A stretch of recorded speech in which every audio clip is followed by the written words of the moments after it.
എല്ലാ കൂട്ടുകാർക്കും നല്ലൊരു ദിവസം ആശംസിച്ചുകൊണ്ട് മാമ്പഴത്തിന്റെ പുതിയ വീഡിയോയിലേക്ക് സ്വാഗതം. നമുക്ക് നയനയുടെ ആദർശിന്റെ ഒക്കെ അടുത്ത ആഴ്ച ഒരു അടിപൊളി വിശേഷത്തിലേക്ക് അങ്ങോട്ട് പോയാലോ. അടുത്ത ആഴ്ച കാണിക്കുന്ന പറഞ്ഞിട്ടുണ്ടെങ്കിൽ നയനെ കാണാതെ വന്നു കഴിഞ്ഞപ്പോഴത്തേനും എല്ലാവരും നാനാ വഴിക്ക് അന്വേഷിക്കുന്നുണ്ട്. അവസാനം നയനെ കണ്ടെത്തുവാണ്. മുത്തശ്ശനും മുത്തശ്ശിയും കൂടെയാണ് കണ്ടെത്തുന്നതെന്ന് പറഞ്ഞിട്ടുണ്ടെങ്കിൽ അതിന്റെ വിശേഷങ്ങളും പിന്നീട് നയനെ കൂട്ടിക്കൊണ്ട് വീട്ടിലേക്ക് വന്നു കഴിയുമ്പോഴത്തേനും അവിടെ ഉണ്ടാകുന്ന കുറെ സംഭവ വികാസങ്ങളൊക്കെയാണ് നമ്മൾ അടുത്ത ആഴ്ച കാണാൻ പോകുന്ന പറഞ്ഞിട്ടുണ്ടെങ്കിൽ. ഇന്ന് തന്നെ നമ്മൾ കണ്ടേന്ന് പറഞ്ഞിട്ടുണ്ടെങ്കിൽ നയനെ കാണാതെ എല്ലാവരും വിഷമിച്ചിരിക്കുമായിരുന്നു. എങ്ങോട്ട് പോയി എന്ത് ചെയ്തൊന്നും അറിയത്തില്ല. ഈ സമയത്താണെങ്കിൽ നയന എങ്ങോട്ടെന്നില്ലാതെ നടക്കുമായിരുന്നു. നടന്ന് ഒരു ക്ഷേത്രത്തിന് മുന്നിലെത്തി. നേരെ ക്ഷേത്രത്തിലേക്ക് അങ്ങോട്ട് കയറി പോവാണ്. അപ്പൊ നയനെ പോടന്നോർത്ത് പോയതല്ല, അവിടെ പോയി ഇങ്ങനെ ഭഗവാനോട് പ്രാർത്ഥിച്ച് അങ്ങനെ നിൽക്കുകയാണ്. പിന്നീട് അവിടെ തന്നെ ഇരിക്കുക. വേറെ അങ്ങനെ ഇരിക്കുന്ന സമയത്ത് മനസ്സിലാണെങ്കിൽ ആദർശിന്റെ മുഖം മാത്രമേ ഉണ്ടായിരുന്നേ.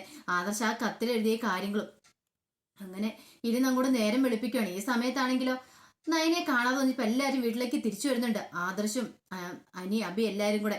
ഇനിയിപ്പോ ഒറ്റ മാർഗമുള്ളൂ, പോലീസിൽ കൊണ്ട് പരാതി കൊടുക്കുക. അല്ലാതെ നയനെ കണ്ടെത്താൻ പറ്റില്ല. നേരം വെളുക്കട്ടെ, വെളുത്തിട്ട് എന്തെങ്കിലും ചെയ്യാം എന്നൊക്കെ ഓർത്തുകൊണ്ട് അവരിയ്ക്കുമായിരുന്നു. രാത്രി മൊത്തം എല്ലാവരും ഉറക്കളച്ചിരിക്കുക. അങ്ങനെ പിറ്റേ ദിവസം രാവിലെ ആയി കഴിഞ്ഞപ്പോഴത്തേനും മുത്തശ്ശൻ പറഞ്ഞു, ഇനിയിപ്പോ നോക്കിയിരുന്നിട്ട് കാര്യമില്ല, എത്രയും പെട്ടെന്ന് പോലീസിൽ കംപ്ലൈന്റ് കൊടുക്കണം. അങ്ങനെ പറഞ്ഞിരിക്കുമ്പോഴാണ് മുത്തശ്ശനെ ഫോണിലേക്ക് ഒരു കോള് വരുന്നത്. അപ്പൊ കോള് വിളിക്കുന്ന ക്ഷേത്രത്തിലെ പൂജാരിയെ കോള് വിളിക്കുന്നത്. രാവിലെ ക്ഷേത്രത്തിൽ പൂജാരി പൂജയ്ക്ക് വന്ന സമയത്ത് അവിടെ നോക്കിക്കഴിഞ്ഞപ്പോഴത്തേനും അവിടെ നയനെ ഇരിക്കുന്ന കണ്ടു. അപ്പൊ പൂജാരി സൂക്ഷിച്ചു നോക്കി പൂജാരിക്ക് മനസ്സിലായി നയനെ പരിചയമുണ്ട്.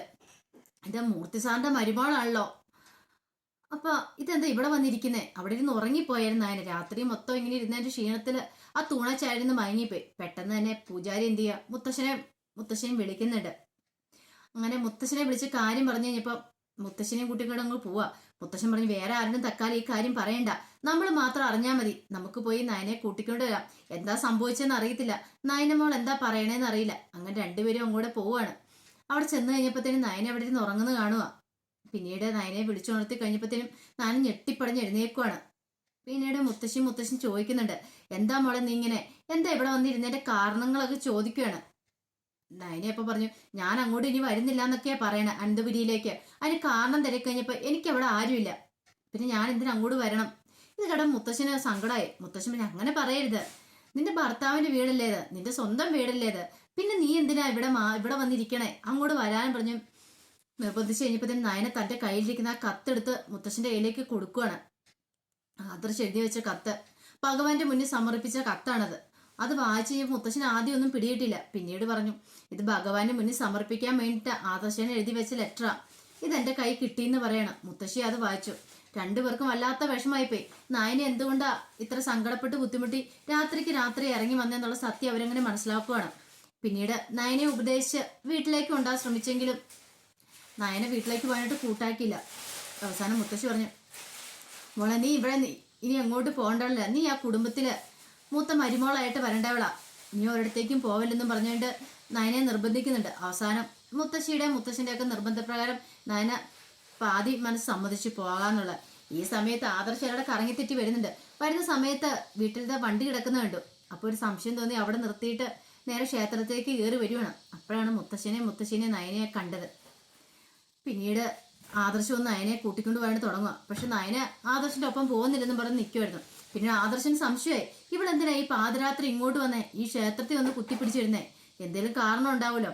അപ്പൊ കാരണം നയനോട് ചോദിക്കുകയാണ്. അപ്പൊ നയനയൊന്നും മിണ്ടിയില്ല. പെട്ടെന്ന് മുത്തശ്ശൻ പറഞ്ഞു, അതെ, നയനയ്ക്കൊരു വഴിപാടുണ്ടായിരുന്നു, ഒരു രാത്രി മൊത്തം ക്ഷേത്രത്തിൽ വന്നിരിക്കണം. അപ്പൊ ഒരു വഴിപാട് നേർന്നിരിക്കുക. അപ്പൊ അത് ആരോടും പറയാതെ വേണം വന്നിരിക്കാനായിട്ട്, ആരും അറിയരുത്. ആരെങ്കിലും അറിഞ്ഞിട്ടുണ്ടെങ്കിൽ അതിന് ഫലം ഉണ്ടാവില്ല.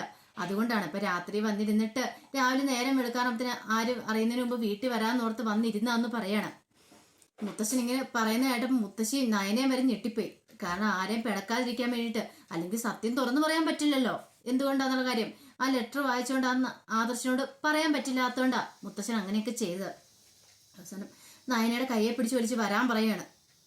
നയനെ പോകാൻ നിന്ന് കഴിഞ്ഞപ്പോഴത്തേനും ആദർശന് ദേഷ്യം വന്നു. ആദർശം പിടിച്ചു വലിച്ചുകൊണ്ട് പോവാ. ബാക്കിയുള്ളവരുടെ ഉറക്കവും കളഞ്ഞ് അല്ലാതെ ടെൻഷൻ അടിപ്പിച്ച് എന്ത് ചെയ്യാനാന്നൊക്കെ പറയുന്നുണ്ട്. അതിനുശേഷം നയനെ നിൽക്കുന്ന കണ്ടപ്പോഴത്തേനും ആദർശ നയനെ അടിക്കാനായിട്ട് കൈ ഓങ്ങിയപ്പോഴത്തേനും മുത്തശ്ശന് ദേഷ്യം വന്നു. മുത്തശ്ശൻ, നീ എന്ത് പരിപാടിയാടാ കാണിക്കണേ, ഇങ്ങനെയാണോ പെരുമാറുന്നേ, അത് മോളോട് ഒരു കാരണവശാലും ഇങ്ങനെ ഇരുന്ന് പെരുമാറില്ല ആദർശ എന്നൊക്കെ പറഞ്ഞ് ആദർശനെ ഉപദേശിക്കുന്നുണ്ട്. പിന്നീട് നയനയെ വിളിച്ചുകൊണ്ട് വീട്ടിലേക്ക് വരുവാണ്. വീട്ടിലേക്ക് വന്നു കഴിയുമ്പോഴത്തേനും അവിടെയാണ് കലിപുണ്ട് ആകെപ്പാടെ ഇരിക്കുമായിരുന്നു ജലജയൊക്കെ. എങ്ങോട്ട് പോയെന്നറിയത്തില്ല നയന. ഈ സമയത്താണെങ്കിൽ നേരം വെളുത്തതും കാണാതെ വന്നു കഴിഞ്ഞപ്പോഴത്തേനും കനയ്ക്ക് ഭയങ്കര വിഷമമായിപ്പോയി. കനകയാണെങ്കിൽ ഇനി നയനമോളെ കണ്ടില്ല, നയനമോളില്ലാതെ ഞാൻ ഒരു നിമിഷം പോലും ജീവിച്ചിരിക്കില്ല എന്നും പറഞ്ഞുകൊണ്ട്, ഞാൻ എവിടെയെങ്കിലും പോയി ചത്ത് കളയുമെന്നും പറഞ്ഞുകൊണ്ട്, ചാവാനെന്നും പറഞ്ഞ് ഞങ്ങൾ എഴുന്നേക്കുക. ഗോവിന്ദനും നവിയൊക്കെ പിടിച്ചു നിർത്തുന്നുണ്ട്. പക്ഷെ അതൊന്നും കനക കേൾക്കുന്നുണ്ടായിരുന്നില്ല. എനിക്ക് എൻ്റെ മോളെ ഇപ്പൊ കാണണം, ഇപ്പൊ കണ്ടില്ല ഞാൻ പോയി മരിക്കുമെന്നും പറഞ്ഞാൽ നിൽക്കുന്നത്. ആ ഒരു സിറ്റുവേഷൻ ബാക്കി എല്ലാവർക്കും എന്ത് ചെയ്യണം എന്നറിയത്തില്ല. ആ സമയത്താണ് അങ്ങോട്ട് നയനയും കൂട്ടിക്കൊണ്ട് ആദർശ് വരുന്നത്. നയനെ കണ്ടവിടെ തന്നെ ഓടിപ്പോയി കെട്ടിപ്പിടിക്കുന്നുണ്ട് കനക. പിന്നീട് നയനയോട് കാര്യങ്ങളൊക്കെ ചോദിക്കുവാണ്. എന്ത് പറ്റും മോളെ, നീ എവിടെ പോയതായിരുന്നൊക്കെ ചോദിക്കുമ്പോൾ മുത്തശ്ശനാണ് ആ സത്യങ്ങളൊക്കെ പറയണേ. അവൾ ക്ഷേത്രത്തിൽ പോയതാണ്, അവിടെ പോയി രാത്രി മൊത്തം ഇരിക്കാനായിട്ട്. അപ്പൊ ആദർശമായിട്ട് ഇപ്പം നല്ല സ്നേഹത്തിലാണല്ലോ കഴിയുന്നേ. അപ്പൊ അതിനുവേണ്ടി അവൾക്കൊരു വഴിപാടുണ്ടായിരുന്നു. അപ്പൊ അത് പറഞ്ഞിട്ടുണ്ട് ബലം കിട്ടില്ല, അതുകൊണ്ടാന്നൊക്കെ പറയുന്നുണ്ട്. എല്ലാവർക്കും വിശ്വാസമായി. പക്ഷെ ജാനയ്ക്ക് എന്തോ ഒരു സംശയം ഉണ്ടായി. ജാനി ആദർശിനോട് ചോദിച്ചു, നീ ഇത് വിശ്വസിക്കുന്നുണ്ടാടാന്ന് ചോദിക്കുകയാണ്. നയന പറഞ്ഞ കാര്യങ്ങള് എനിക്ക് വിശ്വാസ ചെറിയമ്മയെന്ന് പറയാണ്. പിന്നീടൊന്നും പറയാനില്ലല്ലോ. അങ്ങനെ ഗോവിന്ദനും കനയ്ക്ക് സമാധാനമായി. അവര് നയനയെ സമാധാനിപ്പിച്ചിട്ട് പിന്നെ വീട്ടിലേക്ക് മടങ്ങി പോവാണ് ചെയ്യുന്നത്. പിന്നീട് കാണിക്കുന്നു പറഞ്ഞിട്ടുണ്ടെങ്കിൽ നയന മുറിയിലേക്ക് എന്നാലും ആദർശിന്റെ ആ സംശയം അങ്ങോട്ട് മാറിയിരുന്നില്ല. ഇവളെന്തോ ഇങ്ങോട്ട് വിശ്വസിക്കാൻ പറ്റിയില്ല. ഒരു രാത്രി മൊത്തം ക്ഷേത്രത്തിൽ പോയിരുന്നിട്ട് രാവിലെ എഴുന്നേറ്റ് ഒരു വഴിപാടാന്നൊക്കെ പറയുന്നു. പക്ഷെ അത് എത്ര കറക്റ്റാന്ന് അറിയില്ല.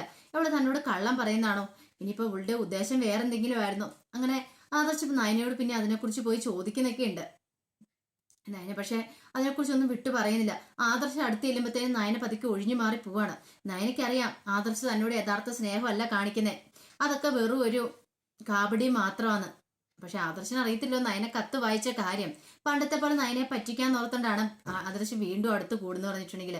പക്ഷെ നയനെ പിടികൊടുക്കാൻ നയനെ ഒഴിഞ്ഞു മാറുക ചെയ്യുന്നത്. ഇതിലെല്ലാം ശേഷം എന്ന് പറഞ്ഞിട്ട് ഏറ്റവും അടിപൊളി വിശേഷം എന്ന് പറഞ്ഞിട്ടുണ്ടെങ്കിൽ നവ്യയുടെ കാര്യമാണ്. നവ്യ ആകെപ്പാടെ പെട്ടുപോവാന്ന് പറഞ്ഞിട്ടുണ്ടെങ്കിൽ ഇനിയിപ്പോ നവ്യയുടെ വളകാപ്പ് ചടങ്ങ് നടത്താനായിട്ട് വീട്ടുകാർ തീരുമാനിച്ചു. ഇത്രമായി ഇനിയിപ്പോ വളകാപ്പ് ചടങ്ങ് എത്രയും പെട്ടെന്ന് നടത്തണമെന്ന് മുത്തശ്ശി പറയാണ്. ഇത് നവ്യ കേട്ടു. നവ്യ ഓർത്ത് എന്റെ ഭഗവാനെ വളകാപ്പ് ചടങ്ങ് കൂടെ നടത്തിയിട്ടുണ്ടെങ്കിൽ ഇനിയിപ്പോ എന്ത് ചെയ്യും? വയറ്റിൽ കുഞ്ഞില്ലെന്ന് പറഞ്ഞാൽ ആകെപ്പാടെ പ്രശ്നമാകും. ഇനിയിപ്പോ എന്ത് ചെയ്യും? വയറ്റിലുള്ള ഗർഭം അലസിപ്പോയെന്ന് പറഞ്ഞാലോ? പക്ഷെ അങ്ങനെ നവ്യ മുറിയിലേക്ക് ചെന്നിട്ട് കുറച്ച് ഗുളികയൊക്കെ കഴിക്കാൻ എടുക്കുന്നുണ്ട്. ഇതെങ്ങാനൊക്കെ എടുത്ത് കഴിച്ചിട്ട് ഇനി വയറ്റിൽ കിടക്കുന്ന കുഞ്ഞു പോയെന്ന് പറഞ്ഞാലോ? ഡോക്ടറെ കൊണ്ട് എന്തെങ്കിലും പറയിച്ചാലോ? അത് ശരിയാവത്തില്ല.